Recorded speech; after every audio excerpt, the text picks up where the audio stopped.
श्री शिवाय नमस्तुभ्यम। हर हर महादेव। बहुत ही प्यारा सा महीना चल रहा है, फागुन मास। आज ये वीडियो बहुत खास होने वाली है। जैसे सावन का महीना भोलेनाथ को अत्यंत प्रिय रहता है, वैसे फागुन का शिवरात्रि के ये 15 दिन अत्यंत प्रिय रहते हैं। और इस समय जो उपाय करता है वह भगवान भोलेनाथ शीघ्रता से उसकी मनोकामना पूर्ण कर देते हैं। तो एकादशी, विजय एकादशी का बहुत ही प्यारा सा दिन आ रहा है। कहते हैं विजय एकादशी का व्रत करने से हर क्षेत्र में विजय प्राप्त होती है। आप लोग व्रत करें या ना करें, एकादशी का व्रत नहीं कर पाए तो भी उपाय कर सकते हैं। एकादशी के दिन कुछ नियमों का पालन किया कीजिए। जैसे कि इस दिन लहसुन प्याज मत खाइए, चावल मत खाइए, किसी को बुरा भला मत बोलिए, गाली गलौज मत कीजिए, बेईमानी मत कीजिए, किसी की निंदा मत कीजिए। ये भी एक प्रकार के एकादशी व्रत का पालन होता है। हो सके तो गंगा स्नान कर लीजिए, नहीं कुछ बूंदे गंगा जल में डालकर स्नान कर लीजिए। महाकुंभ का प्यारा सा महीना चल रहा है। तो आइए पहले उपाय की तरफ चलते हैं। बहुत ही विशेष, बहुत ही सटीक है, हर एकादशी पे किया जाता है। तो विजया एकादशी का बहुत ही प्यारा समय का है, जो 144 साल बाद बहुत शुभ योग बन रहे हैं। 26 फरवरी तक महाकुंभ भी है। तो आपको क्या करना है, एक तांबे के लोटे में जल लेना है। क्या लेना है? एक तांबे के लोटे में आपको जल लेना है।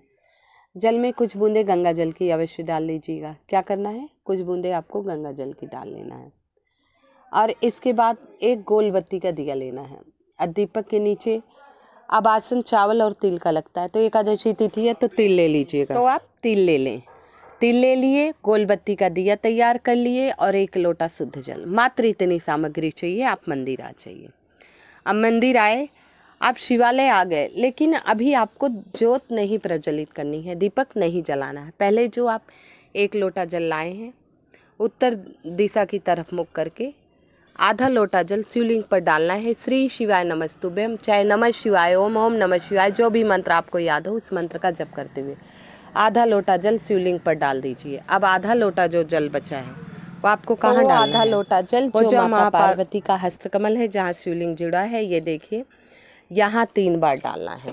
श्री शिवाय नमस्तुभ्यम, वो आधा लोटा जल आप यहाँ डाल दीजिए।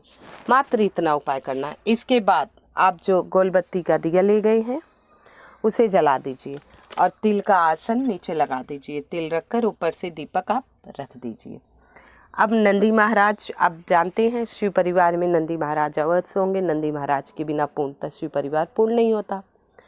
तो आप नंदी महाराज के पीछे जाना है। कहाँ जाना है आपको? नंदी महाराज के पीछे जाना है। नंदी महाराज के पीछे खड़े होकर शिवलिंग की तरफ देखते हुए, शिवलिंग की तरफ देखते हुए स्वधा स्वधा स्वधा, इसके बाद अपना नाम, अपना गोत्र बोलिए, जो आपकी समस्या है वो बोलिए। 3 बार एकादशी के दिन स्वधा स्वधा स्वधा नाम लिया जाता है। ठीक है। एक इस प्रकार करने से उपाय बहुत जल्दी ही सारी मनोकामना पूर्ण होती। भगवान भोलेनाथ अत्यंत प्रसन्न होते। माता पार्वती के नानी का नाम है स्वधा। और यही उपाय आप अलग तरीके से, 2 तरीके से यही उपाय आप 1 लोटा जल ले जा रहे हैं। उत्तर दिशा की तरफ मुख करके आपने शिवलिंग पर डाला और आधा लोटा जो जल बचता है वो जो माता अशोक सुंदरी का स्थान है ना, शिवलिंग पर सबसे छोटी पुत्री हैं, वहाँ स्वधा स्वधा स्वधा 3 बार कहके पूरा जल समर्पित कर दे। ये 2 तरीके से उपाय किया जाता है। पहला जो तरीका है बहुत ही प्यारा सा है, बहुत खास है। ऐसे नंदी जी के पीछे खड़े होकर शिवलिंग को देखते हुए अगर बोलेंगे तो शीघ्रता से भगवान भोलेनाथ आपकी मनसा पूर्ण करेंगे। एकादशी देखिए, मैंने 7 तिथियां बताई हैं। आपने शिव पुराण कथा में भी सुनी है, पंडित प्रदीप मिश्रा जी की कथा में सुना होगा। ये 7 तिथियां विशेष होती हैं: पंचमी, अष्टमी, एकादशी, अमावस्या, पूर्णिमा, प्रदोष, मासिक शिवरात्रि। और जो त्यौहार आते हैं वो विशेष तो होते ही होते हैं। तो इन तिथियों पर उपाय किए जाते हैं तो शीघ्रता से पूर्ण होता है। आइए अगला बहुत ही विशेष खास उपाय के बारे में बताऊंगी। इससे पहले अभी तक मेरे चैनल को लाइक सब्सक्राइब नहीं किया है, कृपया लाइक एवं सब्सक्राइब कर दीजिएगा। कमेंट में हर हर महादेव, श्री शिवाय नमस्तुभ्यम लिख दीजिएगा। तो जो दीपक आप गोलबत्ती का ले गए हैं स्वधा का उपाय करने, वो शिव चौखट पर भी जला सकते हैं। शिव चौखट पर भी जला सकते हैं। आइए अगला उपाय है धन से जुड़ी समस्याओं के लिए। तो इसमें क्या करना है? अब आप कहेंगे एकादशी का दिन चावल खाना नहीं है, न शिवलिंग पर समर्पित करना है। पहले पूरा उपाय समझ लीजिएगा। तो आपको एक कटोरी में चावल लेना है। क्या लेना है? चावल ले लीजिए। और फिर एक बेलपत्र, खंडित नहीं होना चाहिए, टूटा फूटा नहीं होना चाहिए। और दुर्वा आप एक ले लीजिएगा। आप चावल ले लिए, दुर्वा ले लिए, बेलपत्री। अभी पहले कटोरी में जो चावल रखे, श्री शिवाय नमस्तुभ्यम का जाप करते रहिए। और यही जाप करते हुए उसी कटोरी के ऊपर, चावल के ऊपर आपको बेलपत्री रखनी है। श्री शिवाय का जाप करते ही रहना है आपको।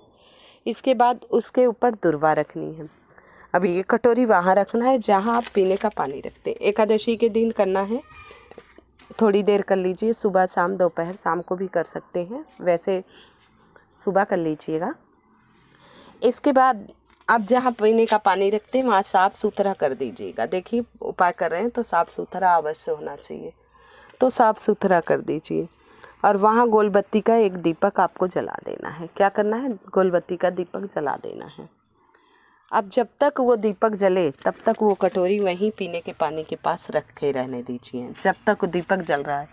और जब दीपक बुझ जाए, थोड़ी देर बाद दीपक बुझ जाएगा, तो 1 लोटा स्वच्छ जल ले लेना। क्या लेंगे? 1 लोटा स्वच्छ जल ले लेना। और कुछ गंगा जल की बूंदें अवश्य डाल दीजिएगा। कुछ गंगा जल की बूंदें आपको अवश्य डाल देनी है। अब ये और वो कटोरी में जो आप रखे हैं चावल, बेलपत्र, दुर्वा, ये सारी सामग्री और 1 लोटा जल, आप पहुंच जाएंगे शिव मंदिर। अब जो चावल के ऊपर बेलपत्र और दुर्वा रखे वो अपने दाहिने हाथ में लीजिएगा। क्या करेंगे? दाहिने हाथ में ले लीजिएगा।